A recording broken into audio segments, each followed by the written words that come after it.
Bonjour. Certains êtres font de leur vie une mission contre quelque chose. Depuis plus d'un siècle, donc depuis ou plutôt dès sa naissance, c'est ce qui se passe avec la psychanalyse.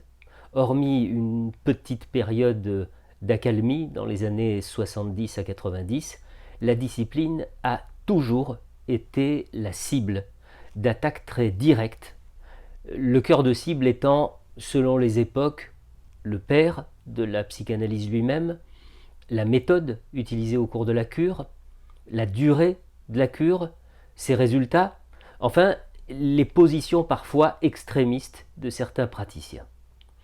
Et depuis une quinzaine d'années, le phénomène prend objectivement de l'ampleur. Et si l'on devait percevoir une espèce de fil rouge, un peu comme, vous savez, comme un ourlet traversant toute la durée de cette croisade anti-psychanalyse, ce serait certainement la haine. La haine parce que comment expliquer autrement cette persévérance, cette ténacité, cette rage dans le combat de ces cinéastes, écrivains, philosophes, psychologues ou psychiatres et j'en passe. La haine issue peut-être de la peur sournoise, profonde, inconsciente, non reconnue, qui génère la mission de ces croisés. Comment peut-on croire un instant que les arguments développés à l'encontre de la psychanalyse ne concernent que la psychanalyse? La mauvaise foi et parfois la bêtise des antipsychanalyses sont-elles tellement denses que ces hommes et ces femmes n'aperçoivent pas même l'ombre des critiques qui peuvent être formulées à l'égard de quantité de pseudothérapies actuelles? Il faut sans doute chercher la raison principale de cet aveuglement dans l'innocuité de ces nouvelles thérapies. Le fait qu'elles ne dérangent rien, elles ne creusent pas trop dans l'intimité, elles ne touchent pas à des sujets comme le sexe, elles sont rapides, bien propres sur elles, et bien sûr, elles obéissent au credo libéral omniprésent dans notre monde. Je crois que je n'insisterai jamais assez sur la mauvaise foi des antipsychanalyses, parce que la culture dont ces personnes sont imprégnées, parce qu'elles sont souvent très cultivées, cette culture ne peut pas faire croire qu'elle ne décèle pas les biais qui traversent l'argumentaire des nouvelles thérapies. Je veux parler de tous ces biais de la communication, tous ces sophismes, toutes ces présuppositions, ces injonctions qui sont comme autant de lumière dansant devant les yeux d'un public fasciné et donc tellement suggestible. Alors quoi ? Faut-il défendre la psychanalyse? Faut-il au contraire laisser les chiens aboyer? Il faut au moins répondre à la moindre critique infondée.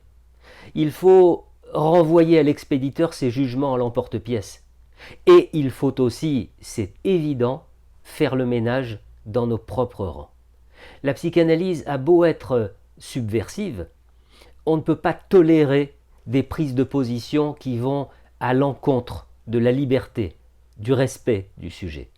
Les propos insensés sur lesquels s'appuient certains adversaires de la psychanalyse méritent en effet d'être désignés comme ne relevant pas de notre approche et appartenant seulement à des personnes délirantes, mal formées, avançant des arguments qui n'appartiennent qu'à elles et qui ne relèvent en rien de l'esprit de la psychanalyse. S'il faut stigmatiser quelque chose, ce n'est certainement pas la psychanalyse, mais celles et ceux qui souillent son image. Et puis, enfin, une dernière chose. Je lis évidemment beaucoup d'inquiétudes sur certains sites de psychanalystes. Une inquiétude qui peut paraître justifiée lorsque l'on voit se multiplier les coups de boutoir de l'université, des médias, du marketing, des thérapies à la mode. Et pourtant, je ne me fais pas vraiment de soucis pour la psychanalyse. Je crois intimement que plus le temps va passer, plus elle sera attaquée, dénigrée, traînée dans la boue, et plus elle verra venir à elle une frange bien particulière de la population. Je n'irai pas jusqu'à parler d'une élite, à moins de chercher à recueillir une bordée d'injures. Non, je me contenterai de l'expression une frange bien particulière de la population. Ce public-là, ce seront des hommes et des femmes qui auront conservé suffisamment de recul, de faculté de jugement, de discernement, d'esprit critique, pour se rendre compte que le monde se sépare de plus en plus entre ce qui est de la pensée, d'une part, et ce qui est de la machine, d'autre part. Ces hommes et ces femmes feront le choix de rester du côté de l'humain, de la singularité, de l'introspection, de l'acceptation d'une part évidente de responsabilité dans tout ce qui leur arrive et dont ils peuvent avoir à se plaindre. Les autres, les autres pencheront de plus en plus du côté des automatismes, des rouages, de la norme, du maintien dans le confort de la plainte. Alors j'ai envie de dire pas de panique, n'allons pas comme ceux d'en face nous alourdir d'une armure et des armes diverses et variées dont ils s'affublent. Restons sereins. Et lorsque nous avons à parler, même si nous prononçons juste des mots, que ce soit les mots justes. À bientôt.